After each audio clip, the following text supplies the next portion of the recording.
அஸ்ஸலாமு அலைக்கம். Hi guys, இன்னைக்கு பார்த்தீங்கன்னா உடம்புக்கு குளிர்ச்சி தர பச்சைப்பயிர் கடையல் ரெசிபி எப்படி செய்யலான்னு பார்க்கலாம் வாங்க. இதுக்கு 150 கிராம் பச்சைப்பயிர் எடுத்துருக்கிறேன். லைட்டாக வறுத்து எடுத்துட்டு நல்லா ஃப்ளேவர் கொடுக்கும் வறுக்கும் போதே. இதை கம்ப்ளீட்டாக நம்ம குக்கரில் மாற்றிக்கலாம். மாற்றிட்டு நல்லா வாஷ் பண்ணிவிட்டு இதுக்கு 1 டம்ளருக்கு 3 டம்ளர் அளவுக்கு தண்ணி சேர்க்கணும். தண்ணி சேர்த்துட்டு 2 பச்சை மிளகாய் ஆட் பண்ணிக்கலாம். ஒரு 10 பல் பூண்டு ஆட் பண்ணிக்கலாம்.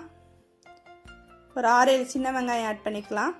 ஒரு 2 தக்காளியை இந்த மாதிரி கட் பண்ணி ஆட் பண்ணிக்கலாம். சேர்த்துட்டு மல்லித்தலை கருவேப்பிலையை இந்த மாதிரி கட் பண்ணி சேர்த்துக்கலாம். கொஞ்சமாக மஞ்சள் தூள் ஆட் பண்ணிக்கலாம். சைட் பை பார்த்திங்கன்னா மிக்சியில் ஜீரகம், மிளகு, மல்லி இது மூணையுமே நல்லா கொரப்பாக அரைச்சி இது கூட ஆட் பண்ணிக்கலாம். இந்த மாதிரி சேர்க்குறப்ப பார்த்திங்கன்னா நல்லா ஃப்ளேவர் கொடுக்கும். நெக்ஸ்ட்டு அது கூட நல்லா கோட்டாகி கிடைக்கும். இப்போ இது கூட ஆட் பண்ணிவிட்டு பெருங்காயத்தூள் ஆட் பண்ணிக்கலாம். இப்போ இதுக்கு தேவையான அளவு உப்பு சேர்த்துக்கலாம். உப்பு சேர்த்துட்டு ஒரு டேபிள் ஸ்பூன் நல்லெண்ணெய் சேர்த்துக்கலாம்.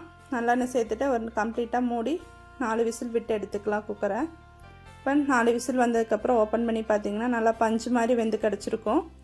நல்லா கடைஞ்சி கொடுக்கலாம். நல்லா கம்ப்ளீட்டாக கடைஞ்சி கொடுத்துட்டு சைட் பை பார்த்திங்கன்னா இதுக்கு ஒரு தாளிப்பு ரெடி பண்ணலாம். அதே கடாயில் எண்ணெய் சேர்த்துக்கலாம். எண்ணெய் சேர்த்துட்டு நல்லா கடுகுளுந்தம் பருப்பு சேர்த்துட்டு நல்லா பொரிஞ்சோன்னா கொஞ்சமாக ஜீரகம் சேர்த்துக்கலாம்.